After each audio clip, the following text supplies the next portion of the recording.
इसके 8 मॉड्यूल है।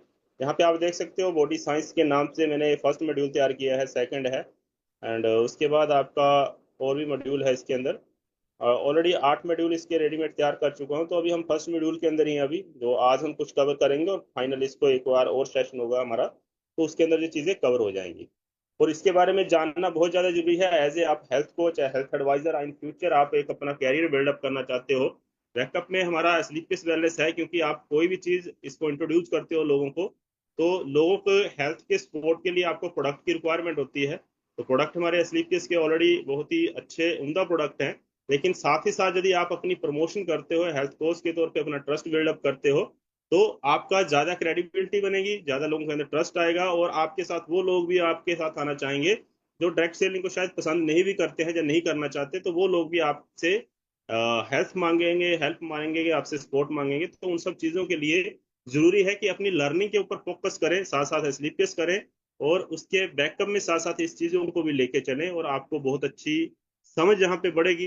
जो हमारे मॉर्निंग सेशन चलते हैं जिसके ऊपर प्रोडक्टिविटी साइंस बेस के ऊपर कुछ चीजें बताई जाती हैं, तो उसको भी आप अच्छे तरीके से समझना शुरू कर दोगे।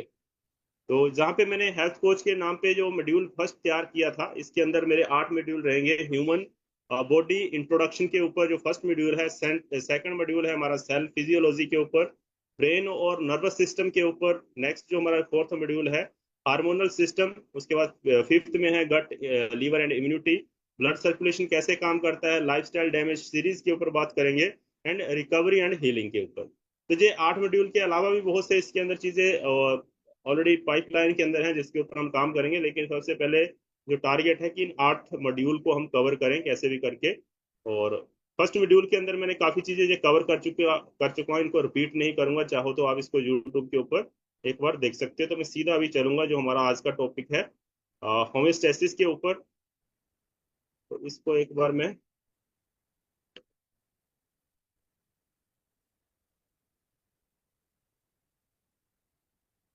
ऑर्गन सिस्टम के बारे में बता दिया है ऑलरेडी। होम्योस्टेसिस आज का हमारा जो टॉपिक है वो है होम्योस्टेसिस। एक्चुअली है क्या है ना। शरीर खुद को हर समय बैलेंस करने के लिए काम करता है, एडजस्टमेंट के लिए लगा रहता है, उसको सरवाइव करवाना है, हमें हमें जिंदा रखना है। तो उसी चीज को हम होम्योस्टेसिस के नाम से जानते हैं मेडिकल लैंग्वेज के अंदर। होम्योस्टेसिस क्या है, मान लेते हैं कि बाहर मौसम बदलता रहता है ना, कभी गर्मी है, कभी ठंड है, कभी हम ज्यादा खाते हैं, कभी हम कम खाते हैं, कभी स्ट्रेस ज्यादा होता है, और कभी फिर भी बॉडी हमें जिंदा रखने की कोशिश करती रहती है ना, क्योंकि बॉडी के अंदर एक अमेजिंग सिस्टम होता है जिसका नाम है होम्योस्टेसिस। इंटरनल और जो भी हमारी चीजें हैं उसको बैलेंसिंग करने को, इसका कोई फिजिकली अपीयरेंस तो नहीं है, लेकिन ये पूरा बैलेंसिंग जो सिस्टम है इसी का नाम होम्योस्टेसिस है। होम्योस्टेसिस क्या है, सिंपल भाषा में होम्योस्टेसिस का मतलब है बॉडी को अपने अंदर बैलेंस बनाए रखना। बॉडी लगातार कोशिश करती है कि टेम्परेचर स्टेबल रहे, 37 डिग्री के आसपास रहे। तो ये हमेशा बॉडी इसके ऊपर मेंटेनेंस करने के लिए लगी रहती है। बॉडी का जो ब्लड शुगर है वो भी कंट्रोल में रहे, वाटर का जो बैलेंस है वो सही रहे, ऑक्सीजन लेवल सही रहे, ब्लड प्रेशर सही रहे, ज्यादा ऊपर नीचे ना हो। यानी बॉडी हर समय क्या कर रही है, एडजस्टमेंट कर रही है, हर समय लगी हुई है अपने कार्रवाई के ऊपर। बस इन चीजों की हमें अवेयरनेस होनी चाहिए, ताकि बॉडी के सिम्टम को समझते हुए उसके साथ हम जो चीजें करनी चाहिए वो करें, वो चीजें ना करें जो उसके साथ नहीं करनी चाहिए अपने शरीर के साथ। बॉडी बैलेंस क्यों बनाए रखती है, क्योंकि बॉडी की जो सेल होती है सिर्फ एक लिमिटेड कंडीशन के अंदर ही से ही काम करती है। क्योंकि आप सबको पता, ऑलरेडी मैंने इसकी बताया है, आप लोग पहले से उसे जानते होंगे कि सेल जो है हमारी एक बेसिक लिविंग यूनिट है हमारे बॉडी के अंदर। हजारों करोड़ों रिएक्शन हर सेकंड चल रहे हैं सेल्स के अंदर, और सेल ही हमारी बॉडी की बेसिक एक इकाई है, जहाँ से एनर्जी प्रोड्यूस होती है। सेल से ही ऑर्गन बनते हैं, सेल से ही पूरा शरीर बनता है। तो उसको सेल्स के अंदर जो एक अपने अंदर जो पूरी जो एक्टिविटी चल रही है सबको सही तरीके से चलाने के लिए क्या है कि बॉडी का बैलेंसिंग होना जरूरी है। बॉडी बहुत ज्यादा गर्म हो जाए तब भी इसके अंदर प्रॉब्लम आएगी, सेल सही से काम नहीं कर पाएंगे। शुगर बहुत ज्यादा बढ़ जाए तब भी सेल डैमेज होना शुरू हो जाते हैं। पानी बहुत कम हो जाए, क्योंकि पानी की रिक्वायरमेंट है सेल को काम करने के लिए, तब भी हमारा शरीर को डैमेज होना शुरू हो जाता है। तो होम्योस्टेसिस बॉडी को सर्वाइव रखने में मदद करता है, तो इसलिए ये जरूरी है। टेम्परेचर के कुछ एक एग्जाम्पल लें, ना गर्मी में क्या होता है ना, जब बॉडी बहुत ज्यादा गर्म होती है तो क्या होती है मतलब हमें पसीना आना शुरू हो जाता है, ताकि हीट बाहर निकल सके और बॉडी कूल हो जाए। तो ये हमारा सिस्टम ऑटोमेटिकली हमें पसीना लाता है। तो ये बॉडी को एडजस्टमेंट करने का एक तरीका है। और ठंड में क्या होता है, जब ठंड ज्यादा लगती है तो हमें कपकपी लगती है ना, सीवरिंग वगैरह होती है, कपकपी लगेगी। तो उससे क्या है कि हमारे अंदर मसल जो है मूवमेंट करते हैं, मसल के अंदर मूवमेंट शुरू होता है जिससे कि हीट पैदा होती है। तो वो क्या चीज है, वो बॉडी को एडजस्टमेंट करने का एक तरीका है शरीर का, ताकि शरीर में हीट मेंटेन रहे, ज्यादा टेम्परेचर डाउन ना हो, ज्यादा गर्मी के अंदर ज्यादा टेम्परेचर हाई ना हो, ताकि हमारी बॉडी सर्वाइव कर सके और अच्छे तरीके से जो उसके सेल्स को काम करने की इन्वायरमेंट चाहिए वो उसको प्रॉपर तरीके से मिल सके। इसी तरीके से ब्लड शुगर का एक एग्जाम्पल लेते हैं ताकि हम और अच्छे से समझ सके। जब हम खाना खाते हैं तो शुगर क्या करता है, बढ़ता है हमारे बॉडी के अंदर। जब भी खाना खाया ब्लड शुगर ऑटोमेटिकली बढ़ेगा, और उस समय क्या होता है कि हमारा जो हाइपोथैलेमस है, जो हमारा ब्रेन जो है इतना पावरफुल सिस्टम है, वो तुरंत ही वहां से सिग्नल देता है हमारे जो पेनक्रियाज है उसको सिग्नल मिलता है, और वहां से इंसुलिन हार्मोन रिलीज होता है।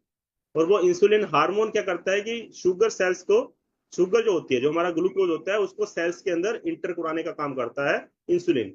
इंसुलिन हार्मोन का इतना ही काम है, वो सेल जो होते हैं, सेल्स की मेम्ब्रेन जो होती है उसका दरवाजा ओपन करके, क्योंकि सेल के अंदर ऐसे कोई चीज इंटर नहीं कर सकती, उसके अंदर इंटर करने के लिए इंसुलिन चाहिए, जो पेनक्रियाज ग्लैंड जो होती है रिलीज करती है, और उसके अंदर वो इंटर करता है। तो ये इंटर करवाता है, खाना खाया बॉडी को ऑटोमेटिकली पता लगता है इंसुलिन रिलीज होगा, और सेल के अंदर ग्लूकोज इंटर करेगा और उससे एनर्जी प्रोड्यूस होगी। और अगर शुगर बहुत ही कम हो जाए, हम कई बार होते हैं कि चीनी वगैरह छोड़ देते हैं, चीनी तो चलो एक चीज है कि वो वैसे ही हमारे हेल्थ के लिए अच्छा नहीं है, लेकिन और भी चीजें हम जो खाते हैं, कोई भी भोजन करते हैं उसके अंदर ऑलरेडी शुगर वगैरह होती है।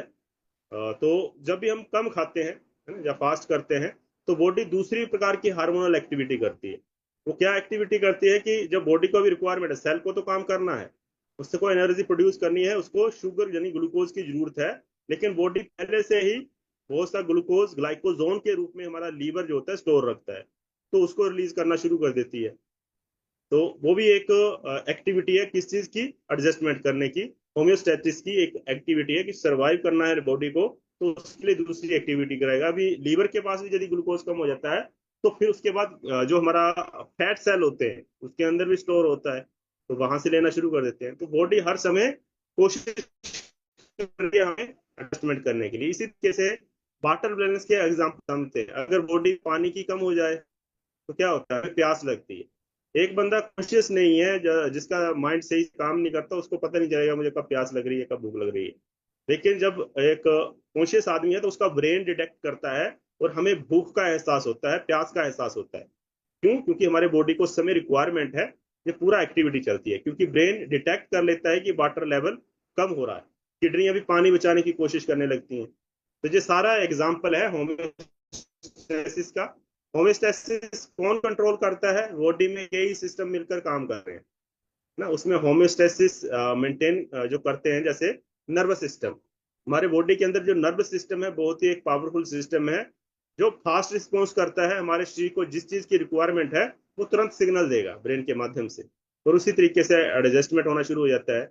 एंडोक्राइनल सिस्टम, जो हार्मोन के थ्रू, एंडोक्राइनल क्या है, अलग अलग जो हमारे हार्मोन्स शरीर के अंदर हैं, अलग अलग ग्लैंड है हार्मोन्स की, उनके पूरे ज्वाइंट सिस्टम को एंडोक्राइनल सिस्टम कहते हैं। तो ये भी एक्टिविटी करती हैं, ये भी हार्मोन रिलीज करती हैं, ताकि बॉडी अपना बैलेंस बना सके। और जैसे स्ट्रेस आ जाता है, एग्जाम्पल, स्ट्रेस आने पे क्या होता है, ब्रेन सिग्नल भेजता है और होमोस्टेसिस रिलीज होने लगते हैं, हार्ट रेट बढ़ना शुरू हो जाता है। तो ये सारे कुछ एक छोटे छोटे एग्जाम्पल हैं जिससे आपको थोड़ा सा अवेयरनेस आई होगी। अभी इसके अंदर एक चीज आती है, नेगेटिव फीडबैक। अभी नेगेटिव फीडबैक क्या होता है कि होमोस्टेसिस अक्सर एक मैकेनिज्म के ऊपर काम करता है जिसको हम बोलते हैं नेगेटिव फीडबैक। मतलब अगर कोई चीज ज्यादा बढ़ जाए तो बॉडी उसे कम करने की कोशिश करने लगती है, उसको कम करने की कोशिश करेगी। जैसे हमारा टेम्परेचर बढ़ जाए तो स्वीटिंग होना शुरू हो जाएगी, पसीना आना शुरू हो जाएगा।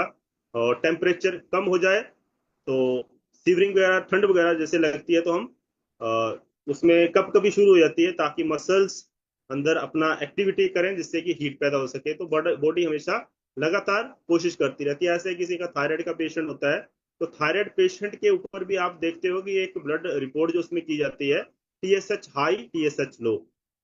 तो वो बॉडी के अंदर जब जो चीजों की कमी पड़ रही है, बॉडी के अंदर जो हार्मोन है, जो थायराइड हार्मोन है, उसकी कमी होती है, तो हमेशा रिपोर्ट के अंदर टीएसएच हाई हो जाएगा, दिखाएगा। क्यों दिखाएगा? क्योंकि उसमें ब्रेन ने डिटेक्ट किया और हार्मोन ज्यादा बनाने के लिए टीएसएच को ज्यादा, वो थायराइड स्टिमुलेटिंग हार्मोन ज्यादा करना शुरू कर देता है।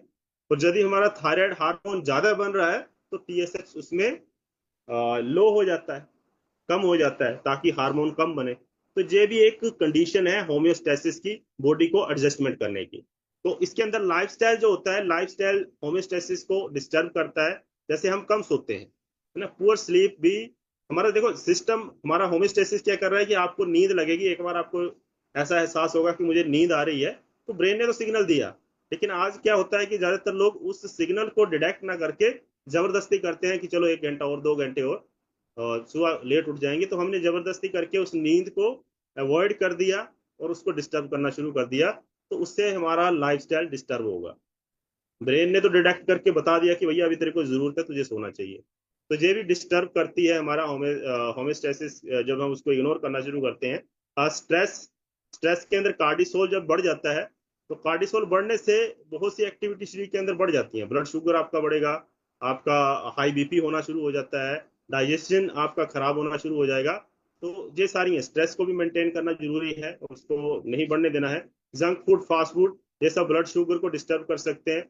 उसके अलावा डिहाइड्रेशन, कम पानी पीना, ये भी बहुत ज्यादा इफेक्ट करता है। स्मोकिंग भी सेल को डैमेज करना शुरू कर देते हैं। तो जब बॉडी लंबे समय तक इम्बेलेंस में रहती है तो सिम्टम आने ऑटोमेटिकली शुरू हो जाते हैं। तो उन सबको समझना, जब बॉडी के सिग्नल आ रहे हैं उसको ऑब्जर्व, उसी के अकॉर्डिंग थोड़ा अपने आप को मेंटेन करना एक अच्छे हेल्थ की तरफ ले जाता है। बाकी सिम्टम क्यों आते हैं? कई बार सिम्टम बॉडी की दुश्मनी नहीं है, एक्चुअली सिम्टम जो आते हैं वो खराब चीजें नहीं है, वो हमें सचेत करने के लिए आते हैं और सिग्नल होते हैं कि हमारे बॉडी को बैलेंस में रखना जरूरी है, रखने के लिए बहुत ज्यादा जरूरी है। लेकिन हम उन चीजों को इग्नोर करना शुरू कर देते हैं। अभी फटीग है, मतलब लगातार थकान रहती है, तो कोई ना कोई कारण है अंदर, शरीर के अंदर एनर्जी प्रोड्यूस नहीं हो रही है, सेल सही से काम नहीं कर पा रहे हैं, न्यूट्रिशन की कमी हो सकती है। लगातार किसी को हेडेक है, कोई बंदा क्रेविंग हो रही है, बार बार चीज खाने को दिल कर रहा है। उसके अलावा कम सोना है, स्ट्रेस है, इन्फ्लेमेशन होती है बॉडी के अंदर। ये सारी की सारी चीजें जो होती हैं बॉडी के अंदर, यदि एक्टिविटी हो रही है, तो वो एक सिग्नल है हमारे शरीर के अंदर कुछ ना कुछ इम्बेलेंस चल रहा है। तो उसको सही करना हमारे लिए जरूरी है, क्योंकि सिम्टम हमेशा खराब नहीं होते। में सही करने के लिए आते हैं। हम क्या है कि सिम्टम है और उसके हमें कोई ऐसे पेन किलर वगैरह यूज कर लिए जो हमारे नर्व सिस्टम जो सिम्टम दे रहा है उसी को ब्लॉक करना शुरू करते हैं। और ज्यादातर यही हो रहा है आज की डेट में, लोग बीमार पड़ रहे हैं, उसके लिए रेगुलर जो गोली खा रही है उसके अंदर दर्द की कोई गोली है, कुछ है, पेन किलर ज्यादा है। तो वो कर क्या रहे हैं? वो सिम्टम को दबा रहे हैं। अभी सिम्टम आएगा तो जो रियल हमारे शरीर के अंदर एक प्रॉब्लम हो रही है उसको डिटेक्ट करके ब्रेन हमें बता सकता था कि यार यहाँ पे प्रॉब्लम है, उसको रियल हीलिंग देने की जरूरत है, उसके रूट कोज को खत्म करने की जरूरत है। लेकिन हमने पेन किलर ले लेके उस सिग्नल को ही डिस्टर्ब कर दिया, वो सिग्नल देना ही बंद कर देता है। तो शरीर के अंदर फिर क्या चीजें चल रही हैं, क्या नहीं चल रही हैं, वो ब्रेन भी डिटेक्ट नहीं करके हमें बता पाएगा। तो सिम्टम को समझना करना, ये हेल्थ की तरफ हमें ले जाता है। हीलिंग रिकवरी के अंदर गुड लाइफस्टाइल, बॉडी की हेमोस्टेसिस, लाइफस्टाइल हमें सुधारना पड़ेगा। प्रॉपर स्लीप लें, न्यूट्रिशन हमें जो जरूरी है उन चीजों का यूज करें, प्रॉपर हाइड्रेशन, सनलाइट, मूवमेंट जरूर करना जरूरी है, फिजिकल एक्टिविटी। एंड स्ट्रेस को मैनेजमेंट करने के लिए मेडिटेशन, योगा वगैरह, प्राणायाम वगैरह, ये सारी की सारी चीजें बहुत ज्यादा जरूरी होती हैं एक अच्छे हेल्थ के लिए। तो बॉडी हमेशा हर सेकंड लाखों एडजस्टमेंट कर रही होती है, पूरी बॉडी हमारी सर्वाइव करवाने एडजस्टमेंट के ऊपर लगी है। लेकिन हमें उन चीजों को समझते हुए उसको सपोर्ट करना चाहिए, ना कि उन चीजों को अवॉइड करना चाहिए। यदि ये सब चीजें करते हैं तो हम आगे चल के उसके गंभीर परिणाम हमें ही भुगतने पड़ते हैं। तो अभी हमने इसके अंदर थोड़ी सी बेसिक चीजें जो समझी हैं, होम्योस्टेसिस क्या है, उम्मीद है कि आप लोगों ने समझा होगा। एक एडजस्टमेंट करने का शरीर का एक सिस्टम है। बॉडी बैलेंस क्यों मेंटेन करती है? ताकि हम सरवाइव कर पाए, सेल जो है प्रॉपर तरीके से काम कर पाए। स्वीटिंग और सीवरिंग क्यों होती है, इसके बारे में समझा होगा आपने। ब्लड शुगर कैसे कंट्रोल होती है, लाइफस्टाइल बैलेंस को कैसे इफेक्ट करता है। और अभी हम इस क्लास के बाद नेक्स्ट चीजों के बारे में समझेंगे जो बहुत ही इंपॉर्टेंट है, अगली चैप्टर के अंदर नर्वस सिस्टम और हार्मोनल सिस्टम में क्या फर्क होता है, क्या इसके अंदर बेसिक डिफरेंस है। तो नर्वस सिस्टम और हार्मोनल सिस्टम के ऊपर हम जाने से पहले मैं थोड़ा सा आपको रिव्यू लेना, लोग बैठे हैं तो कुछ थोड़ा सा अवेयरनेस आए इसके बारे में। जी कोई भी बता सकता है। ये टॉपिक ऐसे तो नहीं है कि जो पहले आपने सुने हो, बोरिंग लग रहे हो। ये शब्द जो है या हार्मोनल सुना होगा आपने पहले भी, मेरा लेकिन तो सर आज फर्स्ट टाइम है ये। जी फर्स्ट टाइम है ना। ये चीजें एक्चुअली मुझे भी लगता है कि ये सब जानकारी आपको कहीं मिले नहीं होगी, ना ही शायद कोई देगा इतने डीपली, तो मैं ये जी चीजें सर। इसलिए कोशिश करता हूँ। और प्रोडक्ट की नॉलेज हमारी ऑलरेडी बहुत अच्छी चल रही है कंपनी के एंड से। पहले जब नहीं थी वो सुविधा तो मैं चलाता भी था बीच बीच में, लेकिन अभी मुझे लगता जी है कि प्रोडक्ट इन्फॉर्मेशन हम वहीं से लें, हम उन चीजों को समझे जो हमें कहीं से नहीं सीखने को मिल रही। ठीक है, तो बहुत बढ़िया सनी जी। तो मैं अभी अगले दो टॉपिक हैं उसको कवर करने की कोशिश करता हूँ जल्दी जल्दी, ताकि हमारे आगे के मॉड्यूल भी हम जल्दी से इनको कवर कर पाए।